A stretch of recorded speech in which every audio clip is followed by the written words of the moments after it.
Greetings and welcome to this edition of Positronic. I'm Barry P. Cook. I'm here to talk about the latest episode of She-Hulk. It was called The Retreat. But before I do that, I want to let everyone know that I have a Teespring store now. And you can get channel merch there. T-shirts with the channel logo on it. T-shirts with other designs. I'm working on a hat. And anything you buy there helps support the channel, and I greatly appreciate it. The link, of course, is in the description. Now, to the episode. As it begins, Jen is getting ready for a date.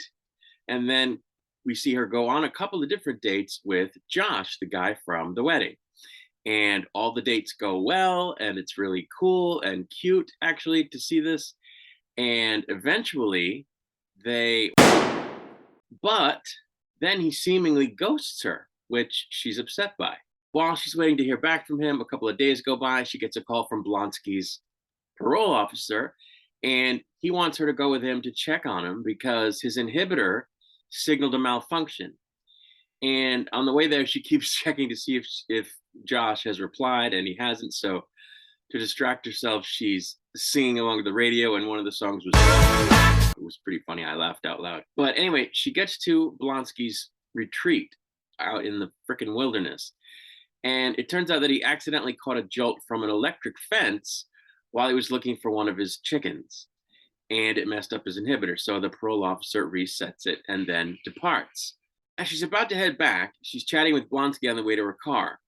And a couple of super beings having a fight end up crossing into the area where she and Blonsky were talking mid-fight. And Jen, of course, hulks out and steps in to kind of stop the fight because it was pretty raucous. They damaged her car pretty badly. But Blonsky explains, no, it's fine. They're just a couple of guys. They're working out their issues. They're here on retreat and they're just, roughhousing to work out their issues. It was funny because one of the characters' names is Swashbuckler and he's kind of dressed up like a matador. And the other one is Man Bull, and he's just a man with bull features. So, and they're just, having a little fight, but then they stop and just say, yeah, we're just working out our issues. It's all cool. It's like, what? Anyway, they damaged her car pretty badly. She can't leave. So as a tow truck is on the way, she continues talking with Blonsky. He tries to get her to engage in some retreat type therapy, possibly spending some time in a yurt, to sweat it out, as it were. But she's determined not to do so and instead keeps walking around looking for cell service to no avail until she wanders into a group therapy session chasing a signal, at which point she manages to get one bar. Now, I don't know how they called the tow truck if there was no signal, but we have to let that go, I guess. Anyway, present at this group therapy, which seems to be legit, in which Blonsky conducts seemingly very correctly, are other characters such as the porcupine, who's a guy in a big porcupine suit wearing a gas mask type mask, and a man named Saracen who thinks he's a vampire, and apparently a latecomer as well, one of the guys from the wrecking crew who had attacked Jen before. Now, upon seeing him, Jen grabs him and tosses him around the room, which gets her sent to the calming chair. After which he apologizes for what he did, but it falls on deaf ears for Jen. Originally, of course, she's She-Hulk at this point. Because she can't seem to get away from her phone, Blonsky asks if she wants to share what's troubling her. And she reluctantly does and explains how she had these great dates with this guy who was into Jen and didn't care about She-Hulk, but then ghosted her.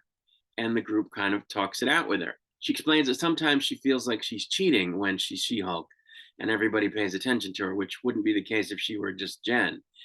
And that it felt great that Josh liked Jen, or seemed to, but it sucks that he ghosted her.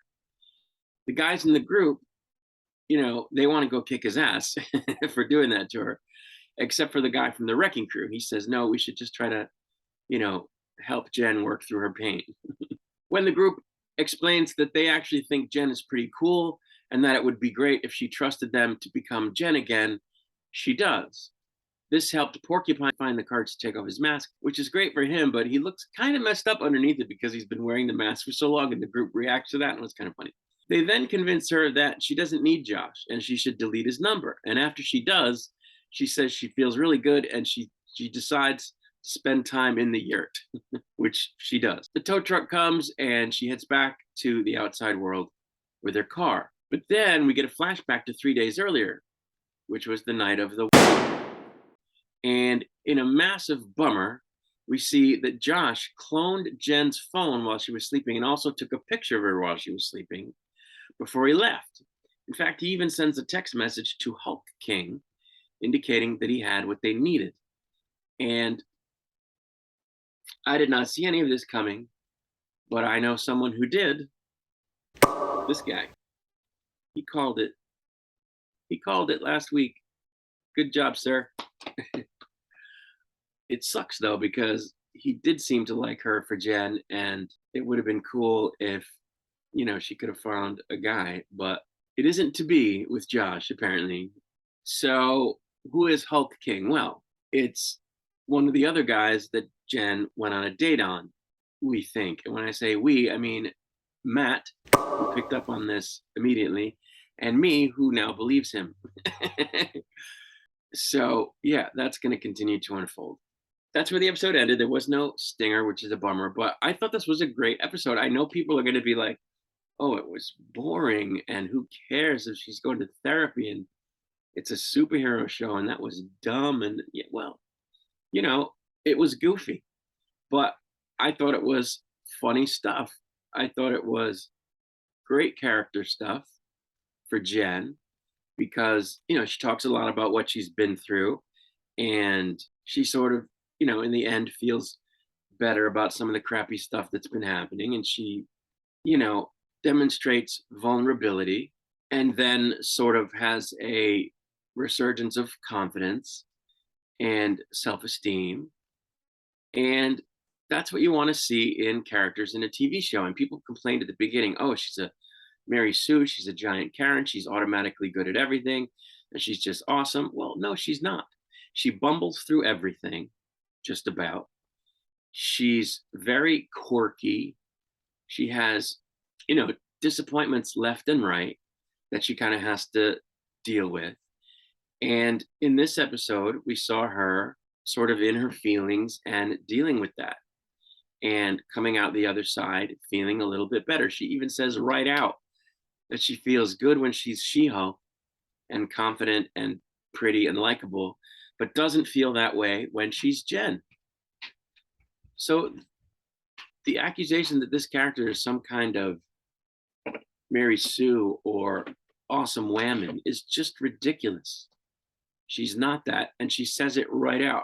So I thought this episode was great. It showed that she's a normal person with insecurities and self-doubt. And, I think that's perfect. I thought that Blansky was great in this episode. In the beginning, I was like, well, he's just faking it and he's saying all the right things. He wants to get on parole, but he's really still a villain, and we're going to end up seeing that. And, on the one hand, that would have been cool, but I love a redemption story. I love earnest characters who like to try to help people. And that's what it seems like Blonsky is doing. He's actually helping people, and he's doing it in a very skilled way. And he's an earnest guy. And I think it's great. I think it's great. He was awesome in this episode.